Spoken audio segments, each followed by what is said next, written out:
Alright, dito tayo ulit sa basic lathe machining. Pag kayo nagkaroon ng lathe machine na ganito sa barko, yan, nakakapagod to. Kasi kada thread may ibang settings ng gear. Pero sa klase ng machine na to, luma, may mga kabakal na nagsabi na luma na to pero pag sa barko, no choice kayo kung ano yung nandun, deal with it, no? Buksan ninyo, pag-aralan ninyo lang yung pag-setting. So yan lang. Shoutout pala sa ating magiting na instructor, Mr. Jimmy Gilocan ng Good Choice Technical Training Institute dyan sa May Butuan City. Kontakin nyo na yung kanyang Facebook, Peter Jem. And nandun yung number niya, makapag-inquire kayo, masagot na kayo directly. Okay? Shoutout, ayun. Shoutout, shoutout. Ayan. Shoutout sa aking magiting na pintor. Woo!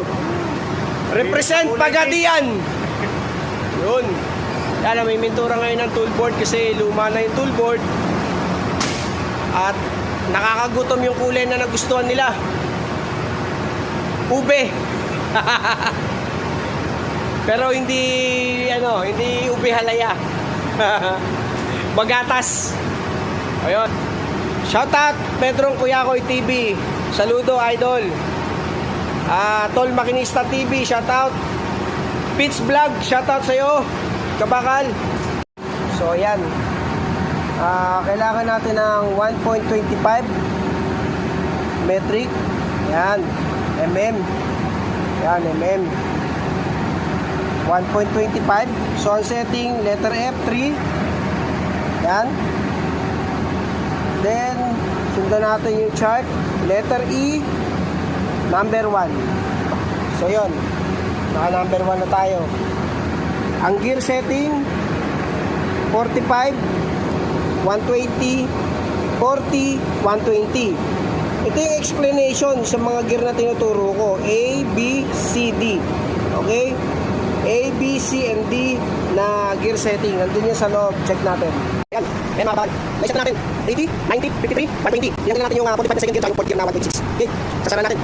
Alright mga kabakal. So, mag-trading na tayo. Naka-ready na ako. Naka-ano na yung aking materials na gagawin. Ayan. So, safety reminder. Pagka kayo nag-aandin ng lathe machine, huwag kayong mag-gloves. Pwede kayong mahuli ng ating chuck. No? Ingatan ninyo na kayo baka mahuli. Tsaka itong slip ninyo, itaas ninyo. Iangat. Iangat, no? Hanggang dyan. Angat. Sara na maayos yung boiler suit ninyo. Huwag yung nakahubad yung boiler suit ninyo tapos pinatali nyo rito. Kabakal marami nang nadisgrasya sa ganon. Yung nakatali sa ganito. Nahuhuli kasi yan minsan, hindi nyo napapansin. Kung hindi ng ating jack, ito, yung nasa baba, yung ating feeder. No? Yung feeder na yan dyan, yung mahaba, yung dalawang shaft na nandyan. Umiikot din yan. So, ingatan ninyo. Hanggat maaari, walang loose na clothes na suot kayo, no? Laging naka-ganyan. And then, ito, huwag nyo itatali dito. Ulitin ko, wag. Iwasan ninyo. Safety lang tayo lagi mga kabakala. Sipin ninyo yung tayo nagte-training para tayo makapag-provide ng magandang buhay sa pamilya. Baka mamaya, nag-aaral pa lang kayo, ma-accidente kayo, so mahirap, no? So, safety lang, safety. And then, shoutout pala sa aking malupit na lathe machinist na kumpare kay Mr. Arvin Verona. Shoutout sa iyo dyan, partner.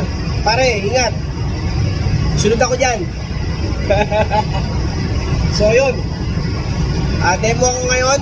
Pinakita ko sa inyo yung gear setting, pati yung lever setting, pati yung pagpalit ng gear na explain ko na sa mga previous tutorial ko, content. So, this time, yung threading, kailangan ko ng M6 na 1.25, no? So, yun. Naka-ready na ako. Magti-threading na lang ako.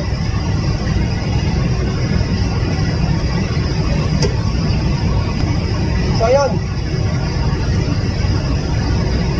eyeglass protection or face shield protection para yung mga ribaba na tumatalsik, no? Hindi tayo matalsikan sa mata o sa mukha.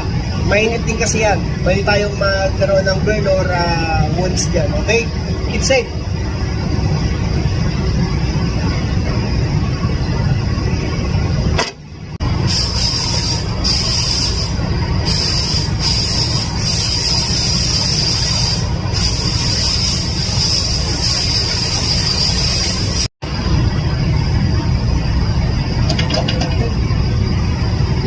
Fittings na kailangan natin pasok.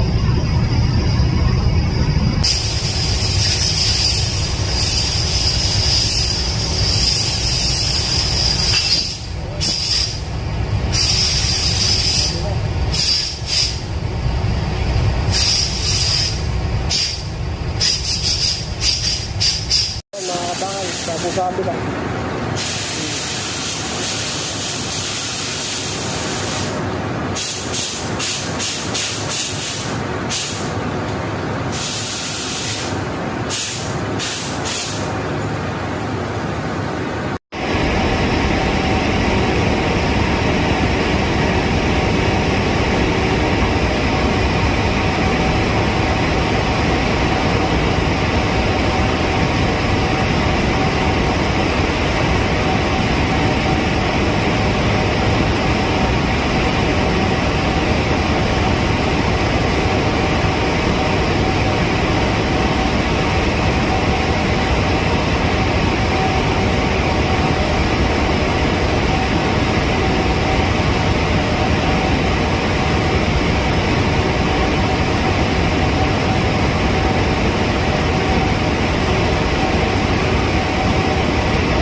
Alright, additional tips sa Hodu na lathe machine na equipment.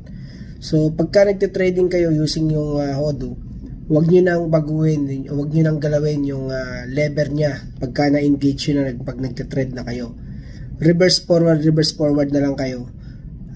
And then babantayan ninyo yung thread ninyo, yung pakain, dapat lagi siyang nakatutok pagka binabalik ninyo, pag tinatanggalin nyo kasi binabalik ninyo, lagyan nyo ng marka yung crossbed lever, ilalagyan nyo na ng chalk para alam nyo kung saan kayo natapos, ibabalik nyo lang and then feed uli kayo.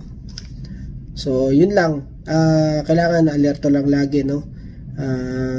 Dapat yung ating alertiveness is lagi naka-presence pag nagle-lathe machine. At lagi tayong mag-iingat mga kabakal. So yun lang. Baka may magtatanong kung ano yung diameter nung ginawa kong thread. M6 yun. So 6mm. 6mm yung diameter ng aking ginawang thread kasi nga M6 yun. So 1.25 yung aking pitch. And shoutout again sa aking mag-iina dyan sa Pilipinas, sa aking panganay na anak at aking bunsong anak, at sa aking may bahay. Ingat kayo lagi dyan. Shout out sa ating mga kabakal, Nosia, Dex Rain, mga kabakal, and sa aking kumparing si Arvin Verona dyan sa Australia.